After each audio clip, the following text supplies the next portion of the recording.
¿Qué tal, amigos? Un saludo donde quiera que estén. Estamos una vez más en una entrega de este podcast de Cine Cropsias. Y bueno, pues es prácticamente la última grabación del año. Este año que estuvo pues muy intenso, muy turbulento. Ya estamos en una nueva era de cosas extraordinarias que se vienen y bueno, en fin. Pues ya lo veníamos vaticinando, entonces es un poquito una gran oportunidad ahorita tenemos para hacer ciertos repasos, ciertas cosas.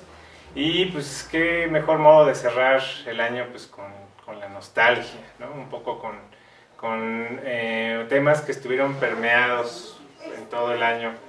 Y algo que vimos y que destacamos pues es justamente una década en particular estuvo muy presente este año, y es la década de los 80, ¿no? Entonces pues ese va a ser nuestro tema el día de hoy, cómo está presente actualmente esta década. Y bueno, pues está José Luis Ortega, está Mauricio Matamoros, está Jorge Grajales, y pues yo soy Sergio Santiago, junto con Mauricio pues editamos la revista Belcebú. Cuando esté este video pues ya sabrán muchos de ustedes que ya está el nuevo número listo, y pues están particularmente invitados a esto y más. Así es, pues muchas gracias por acompañarnos, de nuevo gracias a José Luis, gracias a Jorge por acompañarnos en esta aventura. Creemos que pues armamos algo muy interesante. Ya tuvimos una ocasión previa de presentar una discusión sobre cine. Con esta es la segunda, esperemos que sea la segunda de muchas. Y pues sí, como dice Sergio,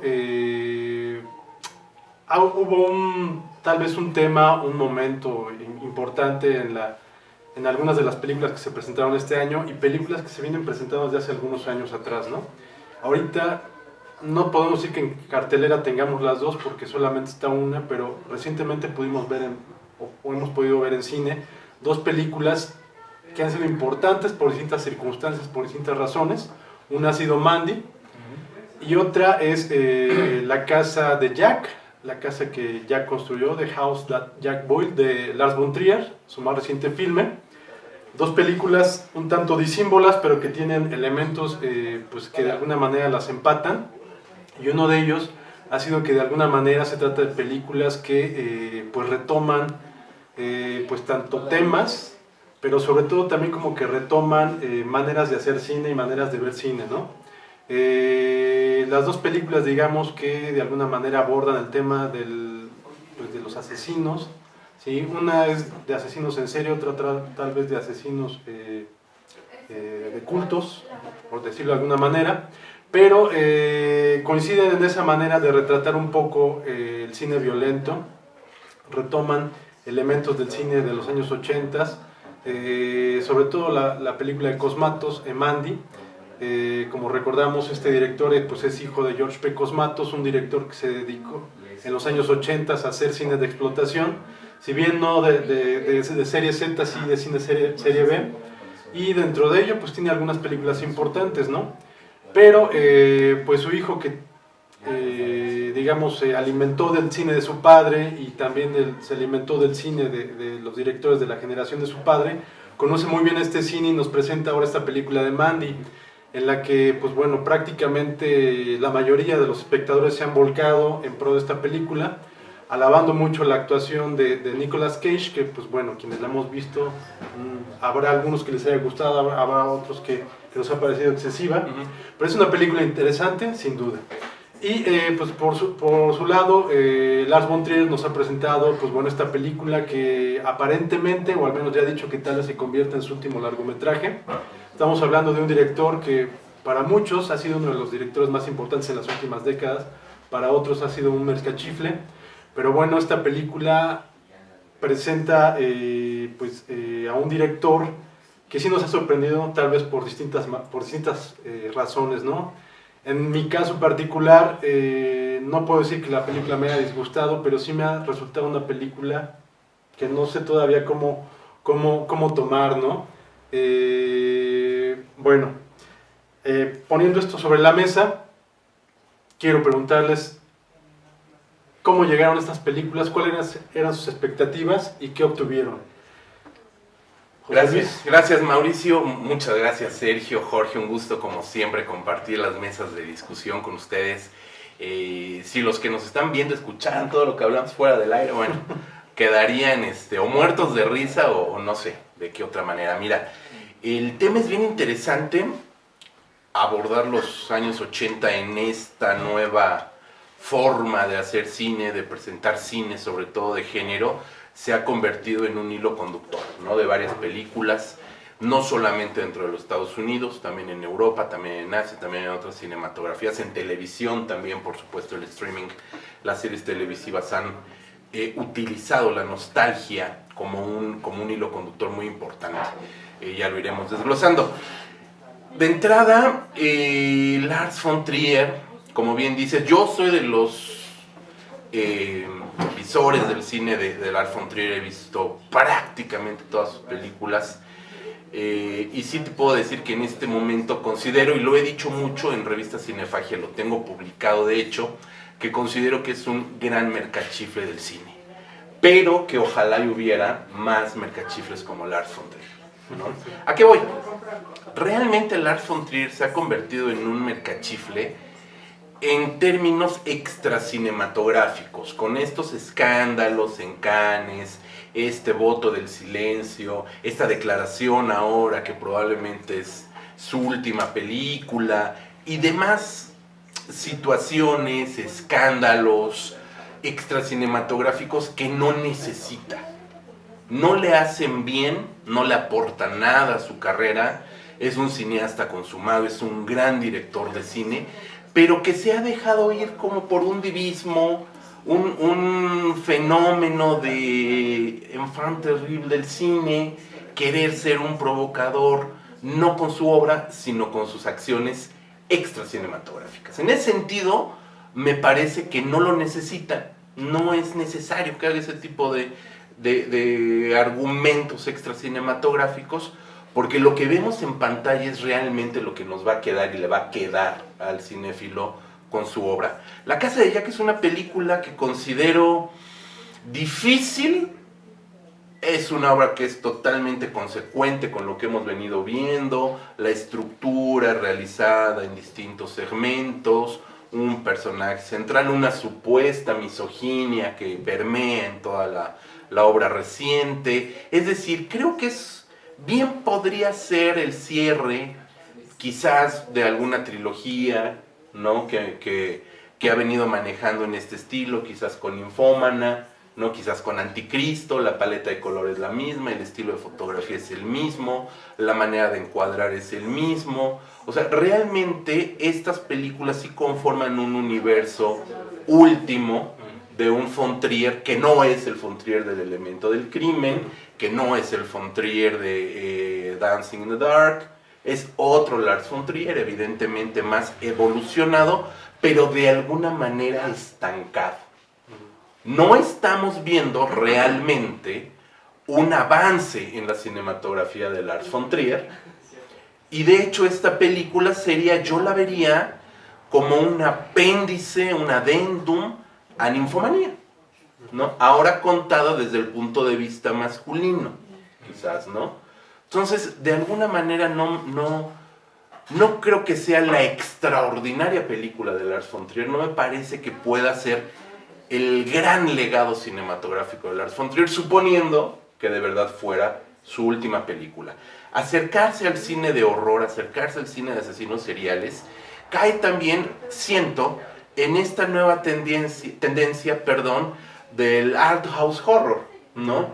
Películas que tienen el cine de terror, en este caso la vertiente de cine de asesinos seriales, un horror más crudo, un horror más vivo, por llamarlo de esta manera, que no tiene nada que ver con lo fantástico, maravilloso, un asesino serial como cualquiera, que es Matt Dillon, que me parece por otro lado una gran actuación de Matt Dillon, pero que sí busca estos perfiles de cine de horror autoral, ¿no? Realmente creo que es una película que se excede en el tiempo, 2 horas 30 minutos de metraje, bien pudieron haber sido los 100 minutos de rigor, no pasaba absolutamente nada. Sí, exacto, ¿no? No pasaba realmente mucho, y no creo que sea realmente ese gran legado cinematográfico de Lars von Trier. Tú, Jorge, pues, ¿cómo entraste y cómo saliste de estas películas? Híjole. Creo que las dos comparten algo, el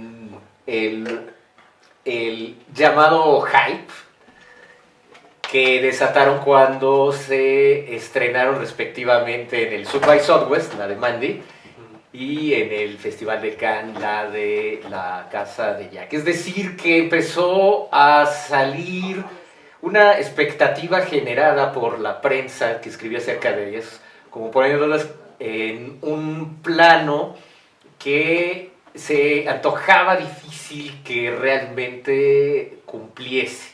Es decir, en el caso de Mandy, una película en el que se señalaba que era como nada que se había visto, completamente delirante y que con un final que superaba todo lo que se había visto en un festival como South by Southwest en las funciones de medianoche. En el caso de La Casa de Jack, una película que abarcaba el regreso al Festival de Cannes por parte de Lars von Trier después de que lo habían vetado de por vida, precisamente por sus comentarios extracinematográficos y de simpatía con los nazis. De ahí que el hecho de que la película no tuviera tanta controversia como el propio von Trier esperara, pero que sí hizo que se saliera gente ofendida con varias escenas violentas, específicamente en donde una de las novias del personaje pues termina siendo mutilada de los pechos, ¿no? Y que se ve gráficamente, lo cual hizo que mucha gente se saliera. Entonces, la expectativa que se crea alrededor de estas dos películas empieza precisamente por estos comentarios en la prensa. Y uno está quizá predispuesto a ver una experiencia perturbadora, quizá. Y en realidad, por lo menos en mi caso, al ver estas dos películas, es bastante decepcionante porque la propia publicidad que se crea alrededor de ellas no cumple lo que ha puesto dentro de estas expectativas. En el caso específico de La Casa de Jack, quitándonos todas estas cuestiones de qué esperar acerca de una película, me parece que, como bien lo decía José Luis, es una continuación temática que ha estado haciendo von Trier de sus últimas películas, tanto en la forma de la estructura, como si fuera un libro en capítulos y después añadirle un epílogo, lo vimos desde Anticristo, por ejemplo, y que retoma muchas de las temáticas que von Trier había puesto de manera controversial, es decir, la misoginia, la violencia desatada, pero también con un espíritu completamente provocador y con estas desviaciones hacia otras discusiones que los pueden entrelazar, como si el asesinato es un arte, al igual que como en Infomanía se desviaba mucho la trama para explorar otras cuestiones que estaban muy relacionadas precisamente con el quehacer del arte. En el caso de La Casa de Jack me parece que es algo completamente innecesario y que se sienta hasta como un elemento troleador, por llamarlo de una manera, de Lars von Trier hacia sus críticos. Es decir, qué mejor manera de decirles el fuck you a Cannes cuando pones a Bruno Ganz, que es el personaje que interactúa con Matt Dillon, al cual está contando la historia que sucede en La Casa de Jack. Y Bruno Ganz es un actor que está más asociado por su papel de Hitler en La Caída, en estos videos aparte que se han hecho muy virales de Hitler reacciona espero que haya una reacción de Hitler reacciona a La Casa de Jack. Creo que sería interesante ver ese. Y bueno, tienes a Bruno Ganz ahí, y incluso hay también un momento en donde la trama empieza a discutir acerca de el arquitecto nazi y también las simpatías de Hitler.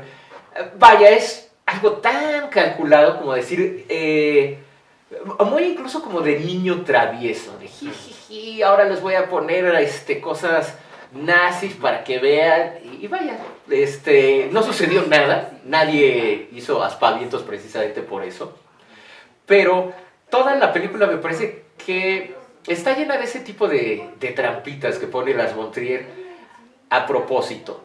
Eso por un lado, pero me parece también una película interesante porque nos permite atisbar lo que es la mente de alguien que ha estado en eterna discusión con lo que es su propia filmografía, su arte, y discutir si lo que él está haciendo es realmente misógino y violento. Es un diálogo que existe entre él mismo, que está representado por los dos personajes principales, de Matt Dillon y su interlocutor, y en realidad es, por lo menos para mí, un recorrido a través de la obra de von Trier, de qué es lo que he estado haciendo y que me ha provocado incluso todas estas controversias alrededor de mi persona, e incluso esta psicosis que tiene el personaje. Es una especie de alter ego muy exagerado de lo que él también ha estado sufriendo, de esta depresión, que me parecía muchísimo mejor tratada en Anticristo, de una manera más sutil, todas estas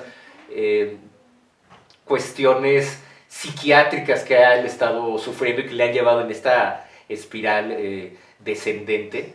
Y es como alinear todas sus películas para tratarlas de dispararle, al igual que sucede en una escena de la película, en donde el asesino de Matt Dillon forma un montón de víctimas dentro de un almacén de refrigeración y los intenta matar a todos con una bala. ¿No? Es casi como por lo menos a mí me parece que intenta hacer lo mismo con toda su obra, de repasar todo lo que ha hecho con una sola película, ¿no? Incluso hay un montaje por ahí que me parece también muy autoindulgente, por un lado, pero analizándolo como si estuviésemos asistiendo a una terapia del propio von Trier, que por otro lado me podría parecer tremendamente aburrida. Le hubiéramos pagado mejor la terapia al señor, que no deja de ser interesante en ciertos sentidos, pero incluso cinematográficamente me parece muy flojona la propia fotografía, que remite en muchos casos a esta época del movimiento Dogma, que hay mucho movimiento de cámara en mano, sin tripié, con luz natural, para dar paso ya también en la última parte de la película, en el epílogo, donde ya vemos una fotografía mucho más cuidada, ya como esta última época en donde sí le puso atención a su cinematografía. Entonces, resumiendo, me parece que es una interesante revisión de la propia filmografía de von Trier por von Trier, y que él mismo está dialogando con lo que ha suscitado en cuanto a controversia con sus últimas películas. A algunos les va a parecer tremendamente autoindulgente, como a mí, y por otro lado a otros les puede parecer una gran obra maestra. En realidad yo no la veo así, me parece muy repetitiva en cuanto a las temáticas que ha abordado últimamente, muy deslucida y muy del shock por el shock, ¿no? Y sobre todo del shock por el shock para este público de cine de arte, ¿no? Que sí se puede infartar por estas cosas que se ven en pantalla, y esa provocación que decía de poner a Bruno Ganz y de poner a estas cuestiones nazis, incluso poner a la propia Uma Thurman al principio como un personaje completamente estúpido, cuando ella en ciertos círculos representa este empoderamiento femenino que le dio Kill Bill, ¿no? Esta mujer que toma las cosas por su cuenta, y aquí poniéndola como una mujer realmente muy estúpida que merece que la callen de la manera que lo hace von Trier, ¿no? Con el personaje de Matt Dillon dándole pues tremendo sopapo con el gato, entonces, con el gato mecánico. No, para quien no haya visto, ¿cómo? Un gato maltrata, no maltrata a gatos, pero sí a un patito. Un patito. Que eso hizo que también mucha gente se perturbe. Pero está, insisto, como todo Sí. tan calculado, que realmente de ese lado no me parece una película tan interesante, pero sí la veo como esta autoterapia de Von Trier. Creo que tiene un poquito más de valor para mí. ¿Tú, Sergio? Híjole, pues estamos, bueno, el podcast se distingue por su brutal honestidad, ¿no? Ya en este punto, pues la persona que esté ahí viéndonos ya sabe cómo somos. Y bueno, pues yo también voy a ser muy sincero en ese sentido. Las opiniones pues se han vertido mucho más hacia Von Trier,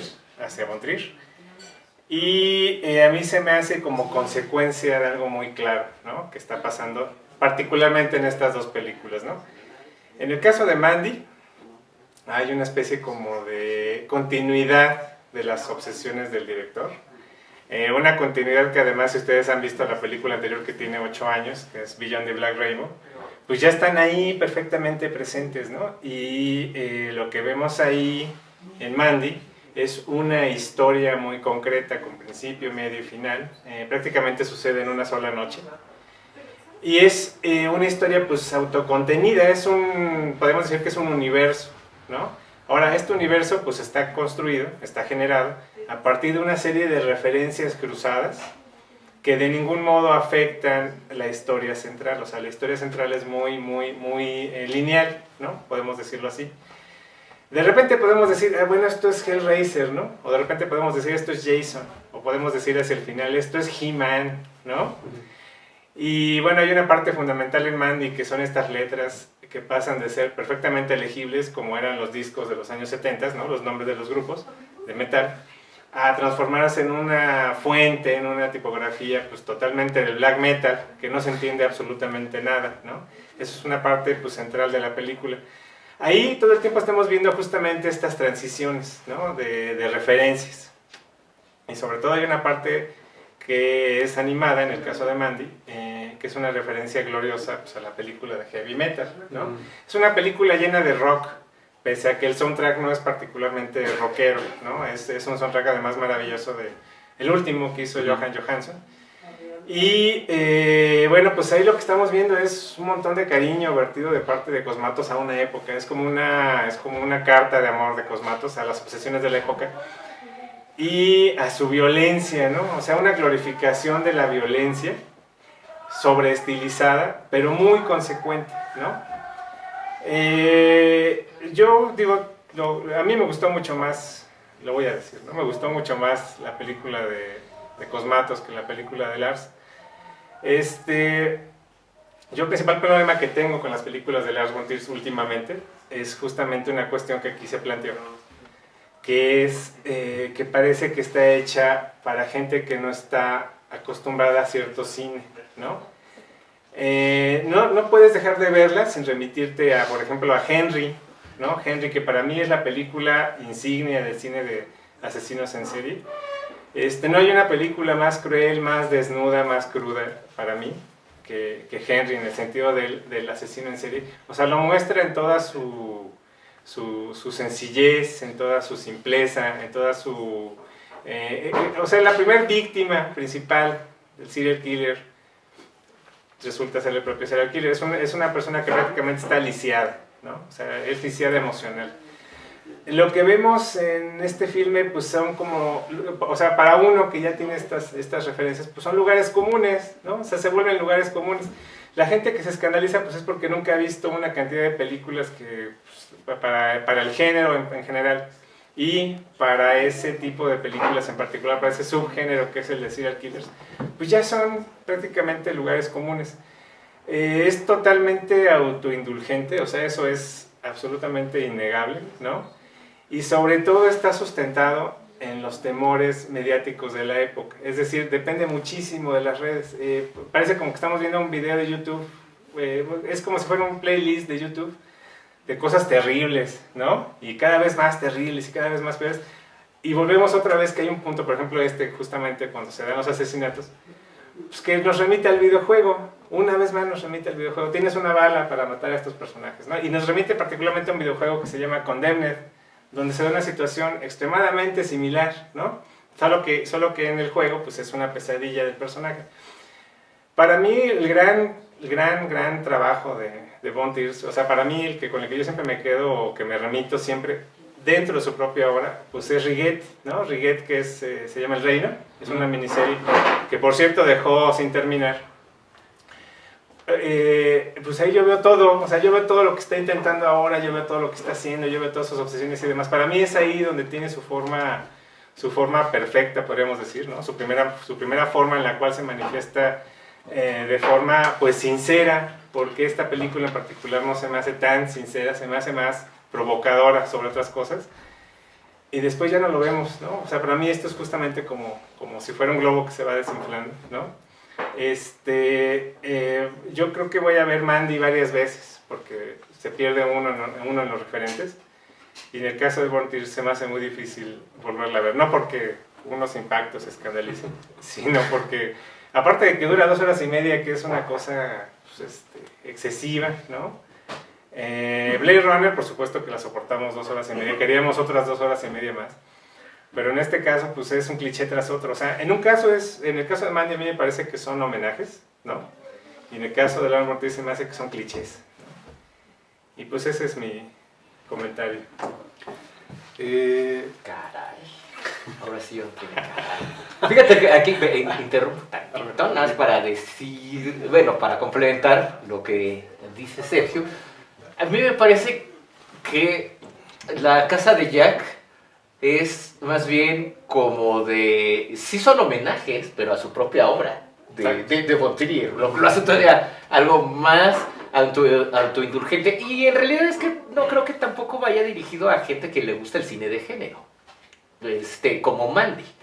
Pero las dos tienen ese mismo objetivo de regodearse con esos homenajes, con esos códigos que si no los entiendes, te quedas también fuera. Porque Mandy, lo acabas de decir, tiene un montón de guiños y homenajes y le puedes encontrar cosas. Pero ¿y la gente que no sabe de eso? O sea, necesitas saber todo eso para poderla disfrutar. Igual que con Von Trier. O sea, necesitas haber visto toda su filmografía para disfrutarla.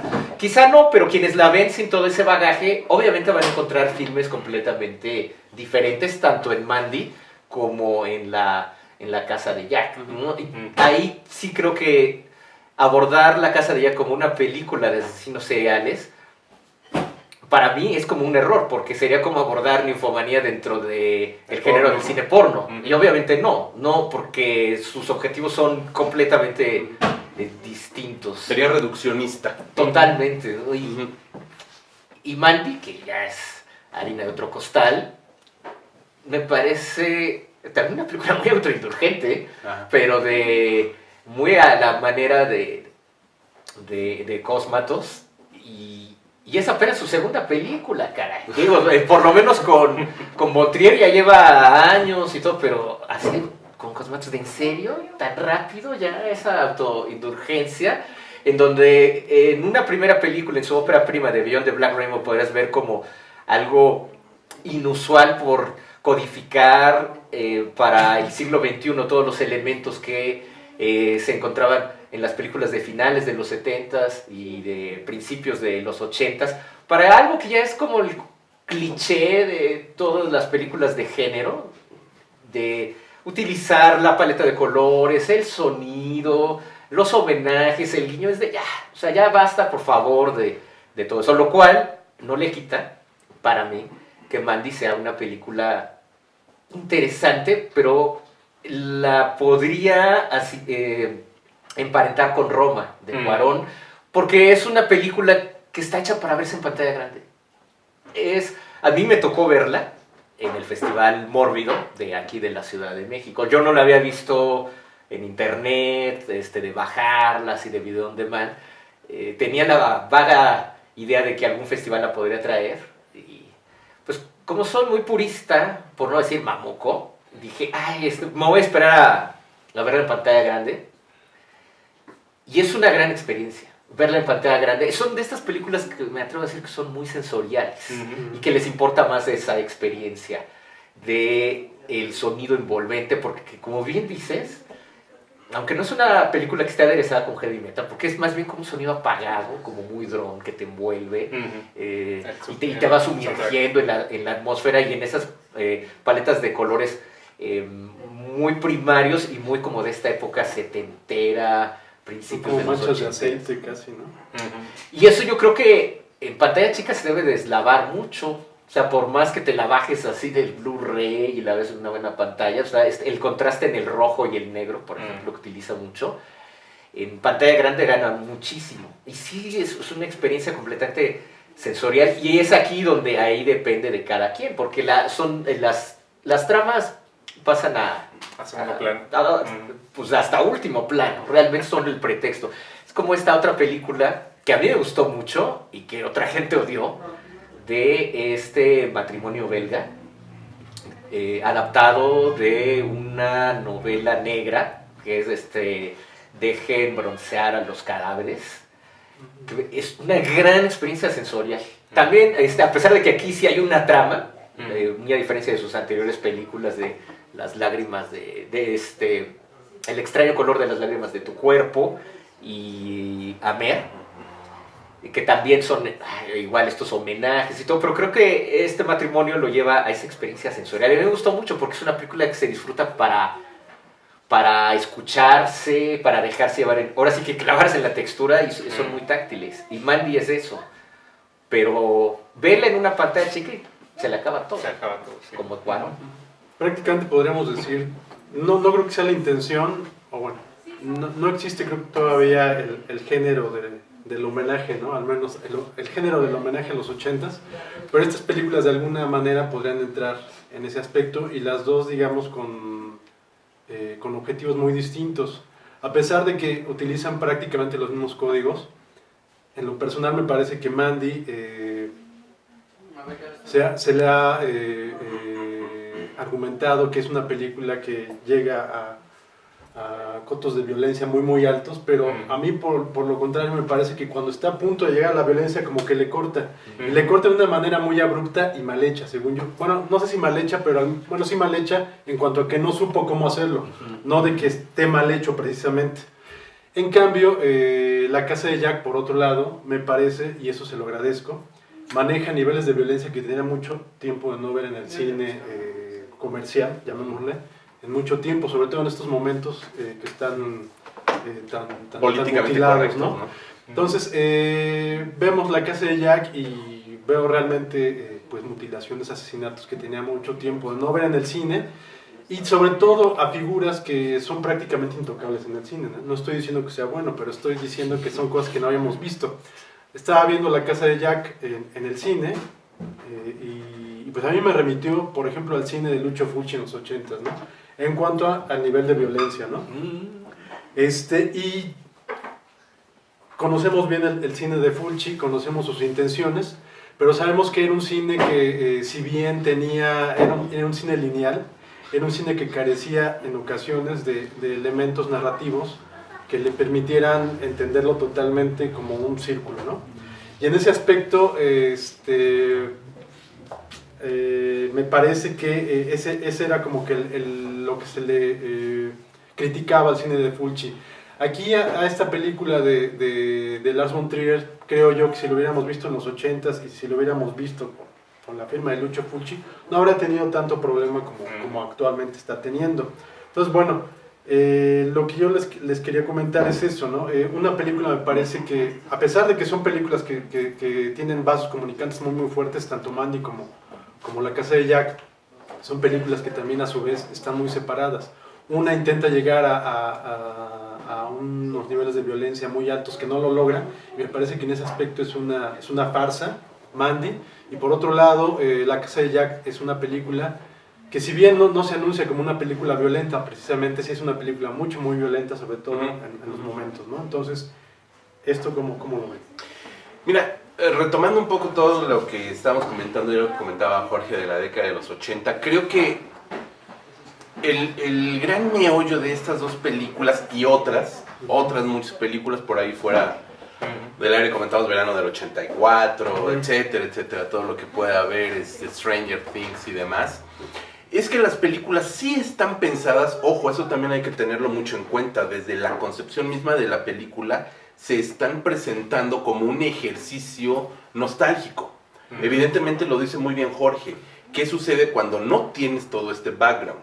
¿Qué es lo que pasa? Que la gente que está haciendo películas como Mandy, que aparte es Pecos Matos, hijo de Pecos Matos, o sea, tan simple como eso, ¿no? O el mismo Von Trier, hijo de Von Trier, ¿no? Porque parece que se parió solo. Son personas, y los directores de Verano del 84 y demás, son cineastas o son directores de cine. Yo siempre distingo entre el cineasta como autor cinematográfico y el director de cine como pues, un buen artesano que es una película. Están filmando todo ello con lo que crecieron, ¿no? Están filmando lo que les gustaba ver y lo están reponiendo en la pantalla.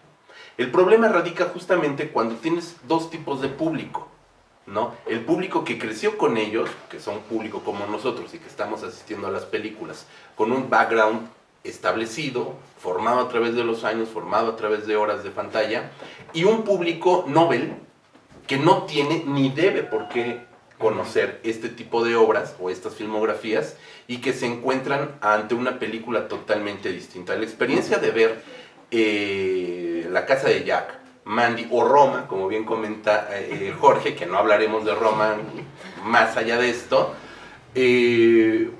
pues te encuentras con dos películas totalmente diferentes si la ve un joven que apenas está haciendo sus primeras visitas al cine, comenzando a hacerse cinéfilo, una persona que ya tiene pues 20, 30 años de estar viendo cine. Son dos películas totalmente diferentes. En ese sentido, entiendes por qué unas películas funcionan tan bien dentro de un margen determinado. Yo no he hablado de Mandy, voy con Mandy.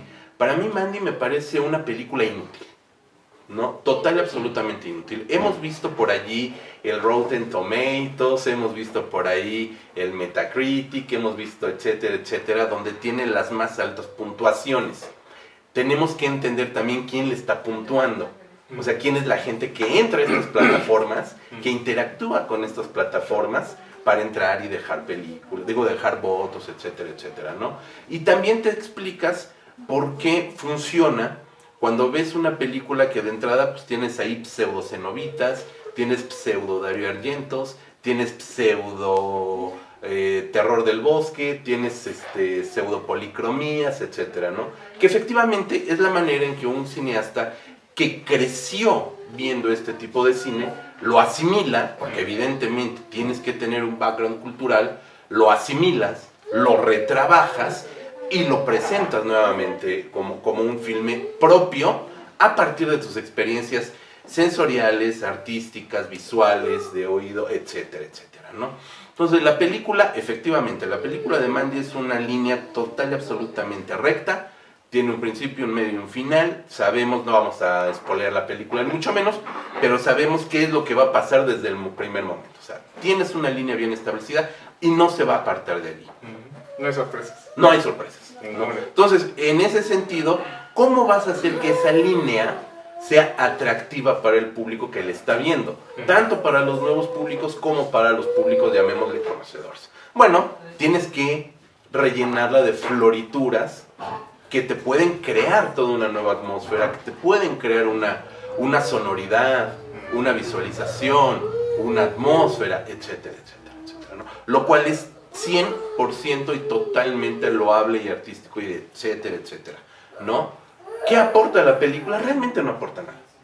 O sea, en realidad no está haciendo un descubrimiento de género, no está poniendo de verdad en escena, como tanto dicen las críticas y los balazos de promocionales, algo que nunca antes has visto en la pantalla. No es verdad. Un final total y absolutamente inesperado, pues no está Thelma y Luis, o sea, tampoco está presentando algo que realmente no se haya visto en pantalla. ¿Es una película tremendamente visual y gozosa? Sí. ¿Es una película que te aburre? ¿A ratos? Sí. A ratos sí, también. Porque Jorge pensó que iba a decir que no, pero no, sí. No, Sí, es una sí. película que te...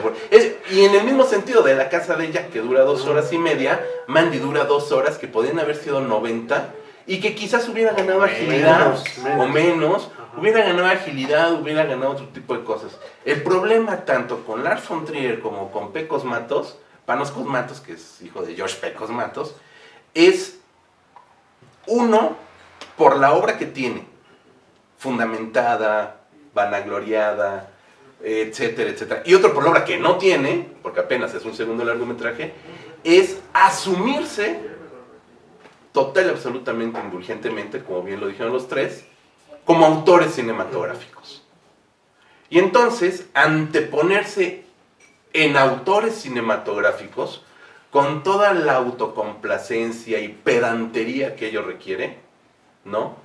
Y hacer películas que parecieran no les interesa hacerlas para grandes públicos. Esta película, tanto La Casa de Jack como Mandy, es para iniciados. En el caso de Pero, pues, está mal eso. Lars von Trier, creo que sí puede A mí ser. me parece, no que esté mal, pero sí que es demasiado tramposo.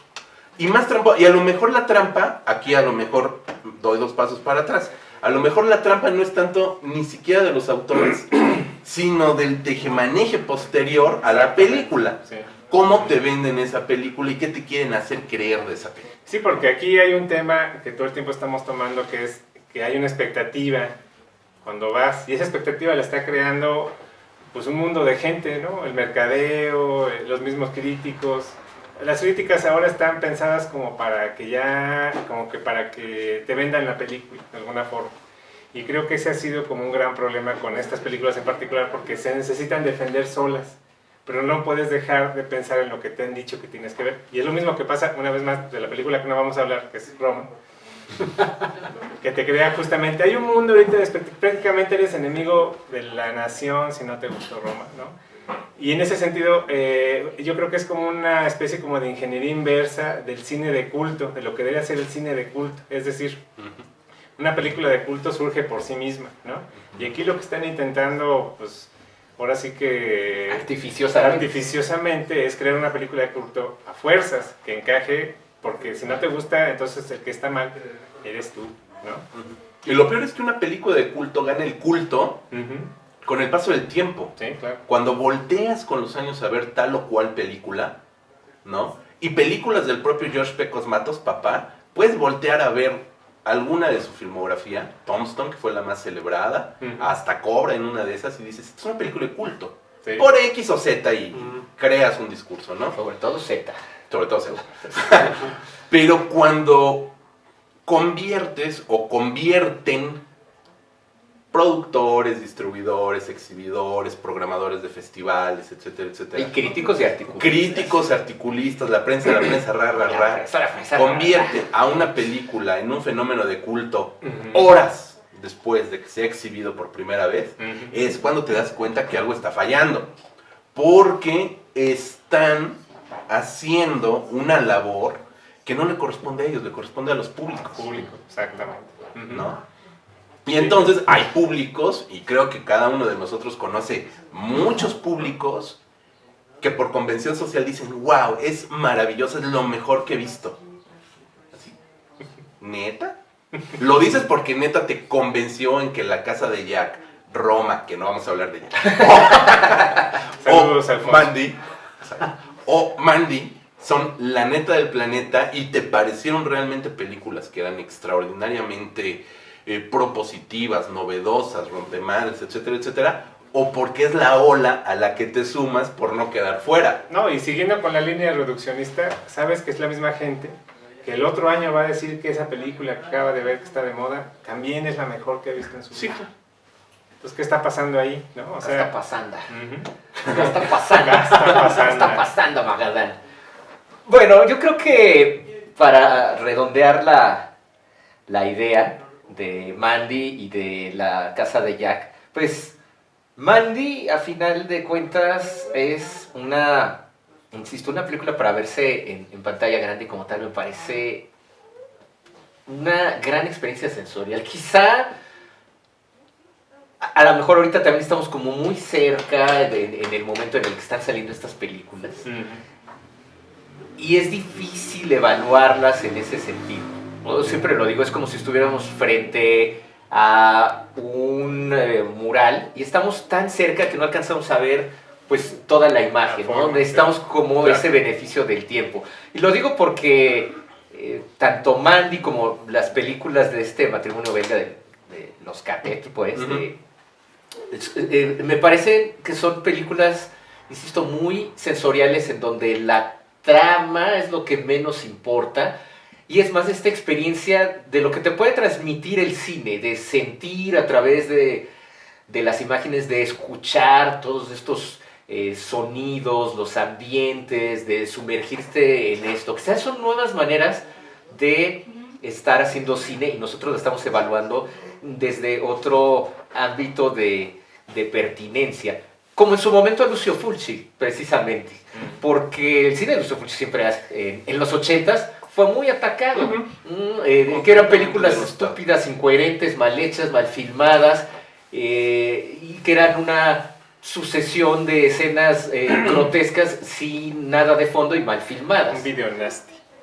Lo que era el video. Pues, a final de cuentas, con el paso del tiempo, se ha revalorado la obra de Lucio Fulci y se le ha comparado con el equivalente de las pesadillas, ¿no? Que uno siente cuando está soñando esta sensación terrible de la pesadilla y cuando la quieres contar te das cuenta que no tiene lógica, pero son escenas que te estremecen o que te estremecieron cuando lo viviste, entonces lo cuentas de manera muy vívida, pero cuando lo vas contando dices, híjole, pero sí no tiene sentido, pero tenía más sentido cuando la estaba viviendo la pesadilla. Y las películas de Lucio Fulci, a final de cuentas, son eso. Quizá estas nuevas películas, y en ese caso estoy poniendo a Mandy con estas otras que se enfocan más a el elemento de lo sensorial, es decir, como en el sonido, el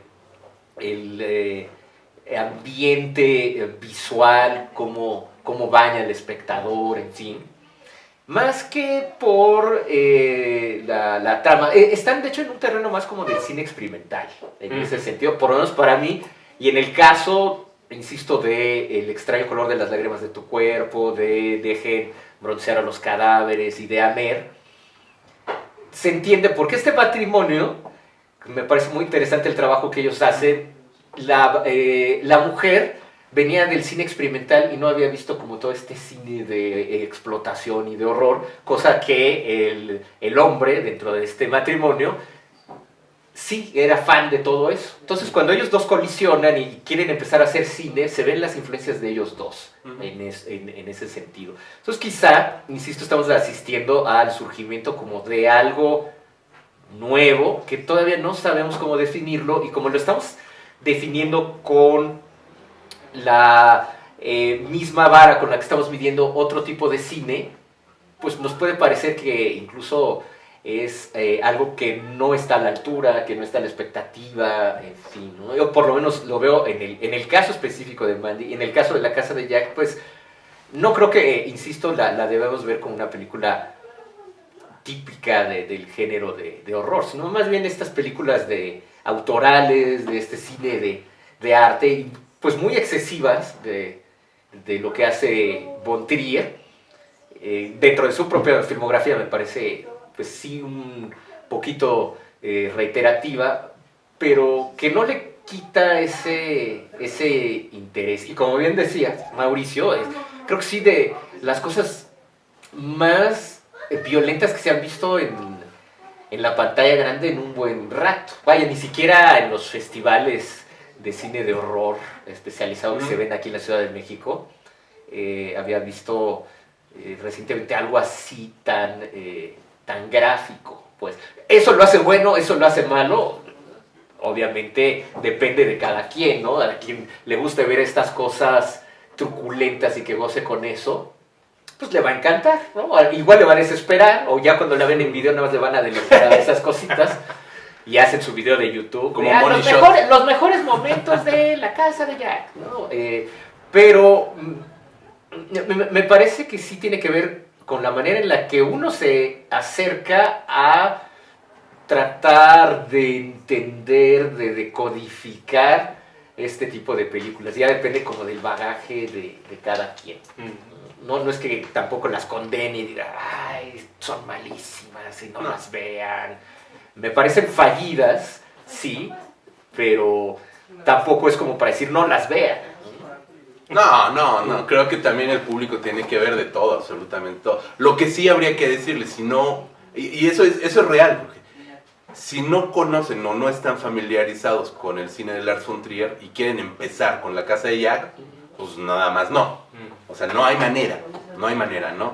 Creo que cerrando un poco, bueno, no sé si cerramos, pero por lo menos ir redondeando un poco este asunto. También el gran problema, afortunadamente, en México pudimos ver La Casa de Jack, entró en la muestra internacional de cine, yo la vi allí, y después entró como estreno exclusivo de una sola de las cadenas comerciales, es decir, no entró como un estreno grande, entró como restringido. Aquí no tenemos problema. No hay sponsors, entró solamente como exclusiva de Cinemex, lo cual se agradece, está bien, se puede ver en pantalla grande, te puedes marear deliciosamente con la cámara borracha que tiene más de la mitad de la película. Pero, por ejemplo, películas como Mandy o películas como la de este matrimonio franco-belga, Hélène Canet, es ella, no me acuerdo cómo se llama el marido.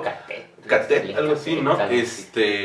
Franco-belga, pues no las puedes ver aquí solamente en festivales. Sí, solo en festivales. No, Amer nunca se estrenó acá, ni siquiera en festival. No, las lágrimas de Poe tampoco. No, solamente... Llegó a Netflix, pero bueno, hablando de pantalla grande, hablando de cine, ¿no? Que comentábamos. Pues, solamente, Déjenme ser los cuerpos, se exhibió en festival. Sí, en festivales, ¿no? Estuvo en el Black Canvas y en Mórbido. Solamente se pudo ver en festivales. Entonces creo que allí también estamos ante una situación difícil. Sí es difícil para los fanáticos del género, los que queremos ver y andamos correteando películas en festivales. Para el resto de la gente es más difícil, es un momento difícil para este tipo de películas que ni siquiera están llegando a salas alternativas, a cinetecas, a festivales, que ese tendría que ser de inicio su mercado, de inicio su primer público, claro. Pero ni siquiera ellos están llegando. O porque están pensadas para verse así en esos formatos, pantalla grande, que te muevan, sonido. Amer era una película estupenda, un neogiallo maravilloso que en tus bocinitas de la tele no vas a disfrutar, por ejemplo. Y el extraño color de las lágrimas de tu cuerpo, el sonido, sobre todo la importancia en el sonido como del cuero, en la piel, y todo eso es importantísimo y sí merece... Se plancha, totalmente, se pierden, ¿no? Entonces, ahí también estamos ante un fenómeno difícil de cómo, no explicarle, pero cómo hablar de estas películas con el público que nos ve y con otros públicos que van a tener que verlas en su pantalla. Por muy excelente, como dices, Jorge, que sea su pantalla 4K, etcétera, etcétera. Si la tiene, o sea, está difícil. Es difícil, ¿no? Porque tienen, aparte, pues la costumbre mucha gente de verlas ahí y estar pausando a cada ratito, ¿no? O estar en la red social de, la película no me está convenciendo, ¿no? Si apenas van 10 minutos y no dejas verlas por completo. Pero bueno, es una... manera en la que ahora se está apreciando al y cine. es una disciplina que ni siquiera el propio visitante del cine a veces tiene. Sí, por supuesto. Ya está perdiéndose completamente. Ya es permitido usar el celular, ya es permitido hacer cosas. En el momento en que estamos hablando, ya hay como ciertos coqueteos a que también pueda entrar la gente con animales, por ejemplo, ¿no? Sí, claro. Sí hay una sala para... pero bueno, solamente van. O sea, si tú no tienes mascota, no tendrías por qué estar yendo a la sala con mascotas. Exacto. Pero vaya, a lo que voy es que cada vez es más difícil ir a una sala de cine a ver una película, ¿no? O sea, empieza a ser cada vez más difícil ir y estar en expectativa y que el público mismo respete una serie de cosas. Ya nos estamos yendo a otra línea, tiene que ver, para volver un poquito con el tema, tal vez hay cierto ahínco con la década de los 80, porque para mucha gente es el recuerdo del cine, ¿no? De su primera aproximación al cine. Y estas películas que estaban hechas para contemplarse directamente ahí, ¿no? Lo cierto es que ahorita curiosamente pareciera que estamos como que discutiendo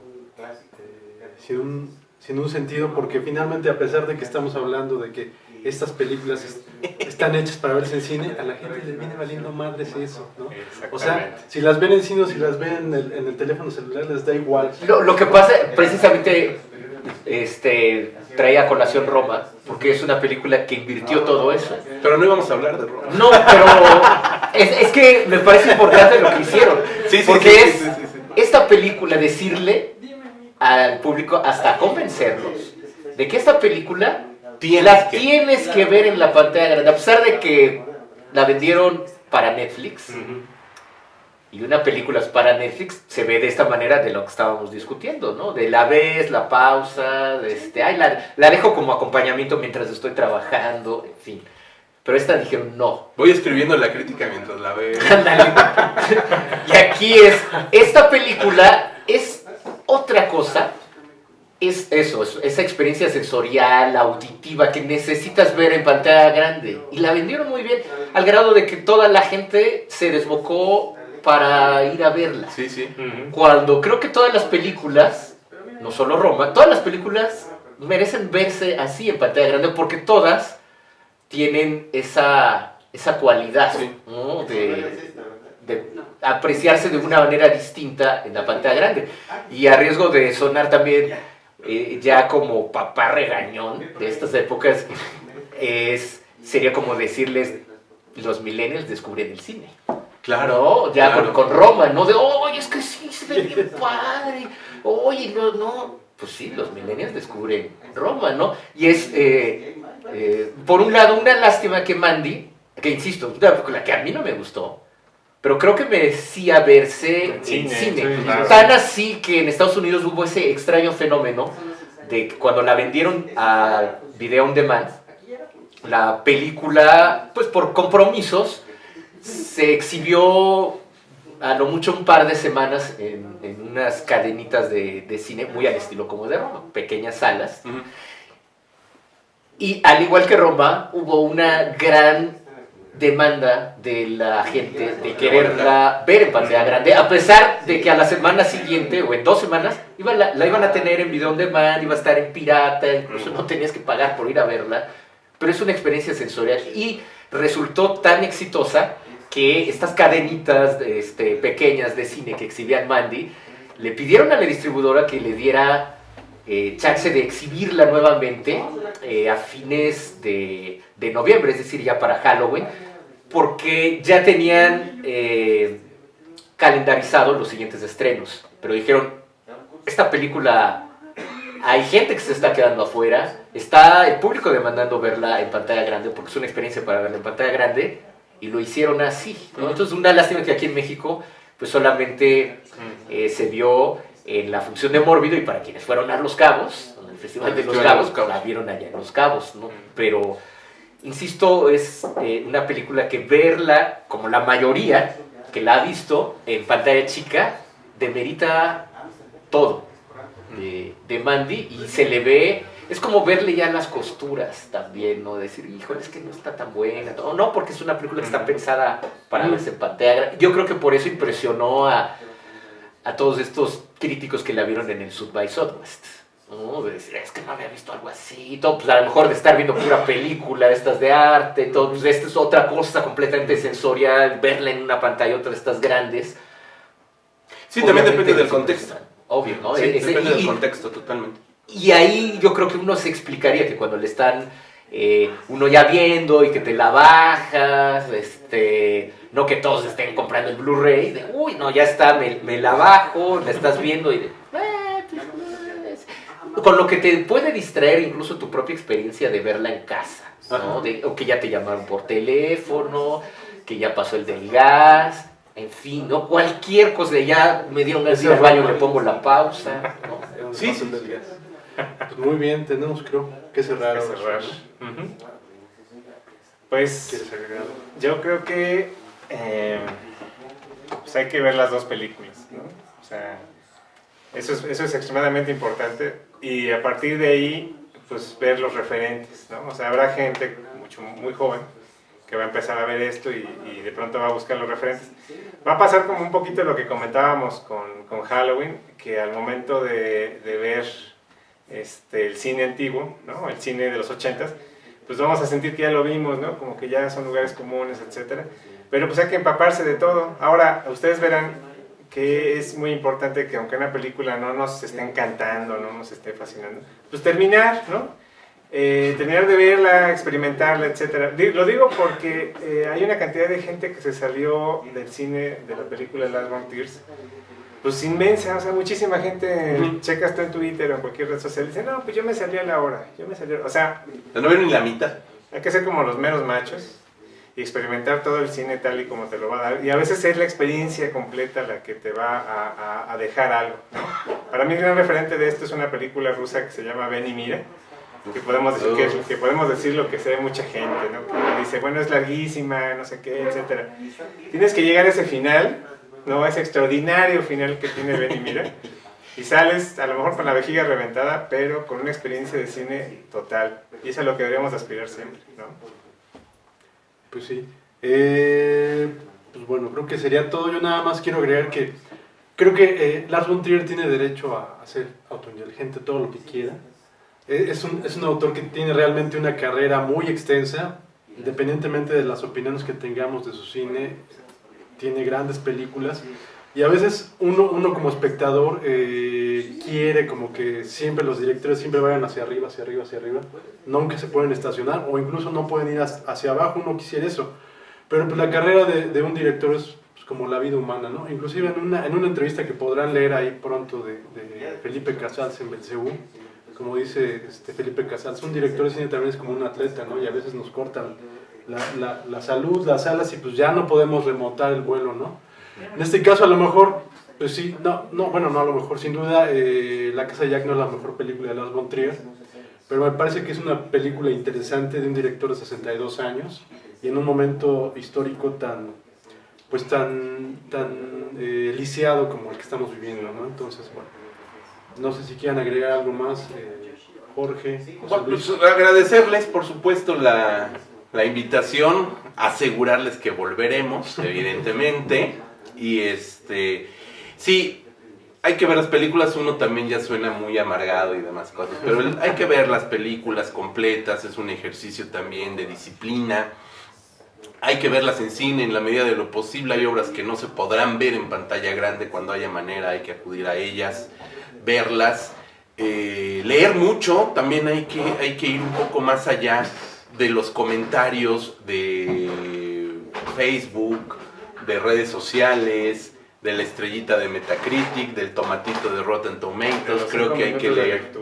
3 minutos, 5 minutos. Hay que leer un poco. Hay que leer crítica de cine. Hay poca, pero hay que leerla también.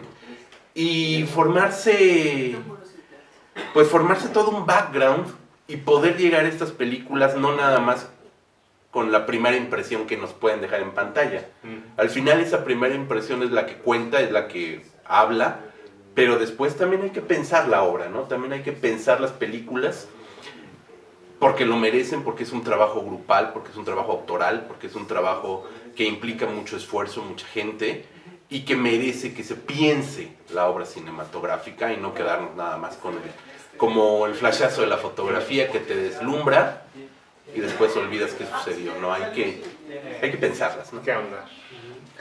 Pues ya para despedirnos, pues simplemente también agradecerles, espero que nos hagan futuras estrellas del YouTube. A eso aspiramos, a ser famosos youtubers comentando aquí en la mesa de viejos lesbianos.